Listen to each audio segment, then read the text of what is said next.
Un mensaje para hoy. Un mensaje para hoy.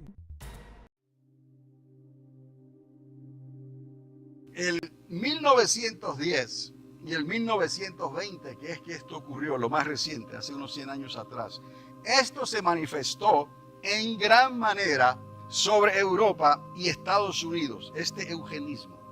A la clase alta, oiga bien, para que pueda comparar, a la clase alta, los más ricos, ¿no?, le iba siempre mejor. Y a la clase media o pobre, que era la clase trabajadora, por definición, le iba siempre, no tan bien, por no decir que le iba mal. ¿Me está entendiendo? Hay una separación aquí en las clases, y esto se le dio un nombre, eugenismo, ¿no? Entonces, esto se estaba manifestando, se ha manifestado antes, pero se manifiesta en ciertos tiempos cuando la sociedad misma lo permite. Mire, para ellos mantener este ritmo de vida, para ellos mantener esta separación, o sea, los pudientes, los grandes, se pudiera decir, se resguardaron y se justificaron en el eugenismo. Usaron esto como muleta, ¿no?, para continuar con ese ritmo. Asegurando que eran diferentes ellos porque nacieron para estar arriba. Es lo que ellos decían. Nosotros nacimos para estar arriba y los demás, por otro lado, se lo buscaron. En otras palabras, eso que les estaba ocurriendo a la clase trabajadora, esa diferencia que los por debajo de ellos, que ellos se lo buscaron, que ellos no se superaron porque no quisieron. ¿Usted cree? Compare y piense lo que está ocurriendo hoy y podrá ver este mile marker, este marcador de millas en todo esto. Así ellos resolvieron el asunto entre los ricos y los apoderados. Construyeron su torre de Babel. ¿Quién los podría detener? Algo como la plaga del Spanish Flu. Oiga, cuando esto ocurre en una sociedad multicultural como la nuestra, vamos a hacer la comparación, se puede convertir esto en una bomba de tiempo. ¿Sabe lo que es una bomba de tiempo? En cualquier momento puede detonarse. Cuando esto ocurre en una sociedad, en aquel entonces no había tanta sociedad multicultural como la tenemos hoy, especialmente en Europa y en esta nación. Se convierte en una bomba de tiempo, en otra torre de Babel, levantada por los poderosos de la tierra. ¿Se acordarán que fue Nimrod el de la idea de la torre de Babel? Pues hoy en día, ¿no?, se están levantando otras torres de Babel por los poderosos de la tierra y se está viendo ese marcador en la carretera, en los tiempos que estamos viviendo. El eugenismo otra vez está surgiendo en nuestros medios, donde solo Dios entonces, mirando lo que ocurrió en la primera torre de Babel, mirando lo que ocurrió entonces en el 1918, solo Dios puede hacer algo para cambiar el curso de aquello que los poderosos como Nimrod se han empeñado en levantar. Porque detrás de todo esto tiene que haber algo, una idea, tiene que haber un programa, tiene que haber un plan, ¿no? Y luego entonces se justifica. Y dicen, pues esto tiene que ser así. Y aquellos, pues ellos se lo buscaron. No prosperaron porque no quisieron. Eso es peligroso, amados. Dios entonces tiene que hacer algo. No estoy diciendo que Dios castigó a las naciones poderosas con el Spanish Flu, pero después de casi 100 millones de muertos, oiga usted, si 100 millones de muertos no le llama la atención a alguien, después de eso, entre ricos y pobres, la eugenesia perdió su influencia entre la sociedad, cuando todos quedaron en el mismo nivel. Pero vea la importancia de cuidarse y de separarse para no volver a cometer los mismos errores otra vez. Y la historia confirma estas cosas. Cómo estos errores se van cometiendo vez tras vez. Es un síntoma del que tenemos que cuidarnos hoy, ante la división y las continuas contiendas que estamos viviendo en este país. Por eso se los estoy diciendo, y no es casualidad ni es coincidencia. Es simplemente que estamos viendo algo en nuestra nación. Estamos viendo algo en Europa, lo que está ocurriendo, que apunta hacia un resurgimiento del eugenismo. Solo Alemania en aquel entonces resucitaría este sentir después del 1918. Y usted recordará la historia tal vez. Y lo elevaría a un nivel mucho más alto unas décadas después. No solamente Alemania trató con el eugenismo, sino que lo elevó a un nivel más alto. Le voy a mostrar por qué y cómo. El eugenismo sería cuestión ahora para los alemanes de genética. Estamos hablando de clases sociales. Ahora para los alemanes el sistema que se levantó era asunto de genética, ¿no? De ahí en adelante, de una raza superior en todos los sentidos de la palabra. Una raza superior definida por un sistema y todo lo demás tenía que ser exterminado. Traerían una solución final y Dios tuvo entonces que intervenir.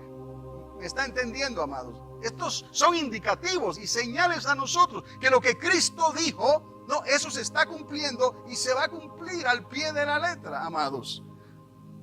La palabra exterminación la pusieron en prueba en aquel entonces. Exterminarían trágicamente a unos 6 millones de judíos y a casi 1 millón de gitanos y más de 250,000 de impedidos, entre enfermos mentales y homosexuales. Fueron exterminados juntamente con los judíos. Y esto conecta entonces con el otro punto que les quería hablar, porque tiene que ver precisamente con lo de los judíos, porque estamos tan ligados a ellos a causa de Cristo, a causa de la tierra de Israel, que no se nos hace muy difícil, amados, entender el lenguaje que Cristo utilizó para mostrarnos la importancia de prepararnos para su venida.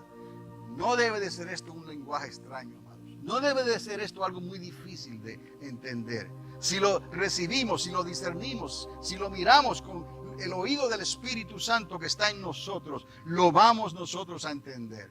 Porque Él da testimonio, nos habla a nuestro espíritu, ¿no?, de que somos sus hijos. Hemos creído por la fe. Ahora nos toca obedecer, para poder, dijo el apóstol Pablo, para poder permanecer en la casa, para poder retener el apellido y no convertirnos en bastardos, dijo el apóstol Pablo.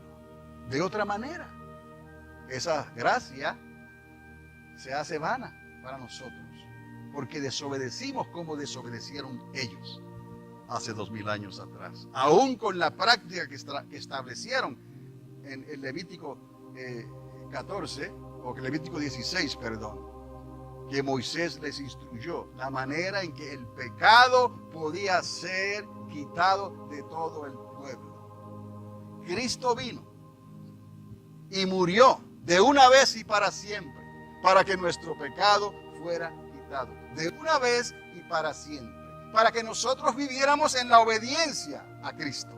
En esto que estamos hablando, amados. Y es la manera en que la gracia trabaja. Si no, se hace gracia vana. Porque no nos dio gracia con licencia para pecar. ¿Se acuerdan lo que les dije? Eso no está en el vocabulario de Dios. Sus parábolas, amados, y las metáforas que les he estado hablando, y de poder distinguir, por ejemplo, las señales de su advenimiento. Les he hablado del regreso de Cristo a esta tierra, la historia de las 10 vírgenes, las lámparas y el aceite. Se durmieron todas y fueron despertadas, amados. El clamor de la medianoche, que los tibios no podrán entrar porque se cerró la puerta para ellos. Y el último toque de la trompeta, el último toque, porque habrá varios toques y ya hemos experimentado el primero.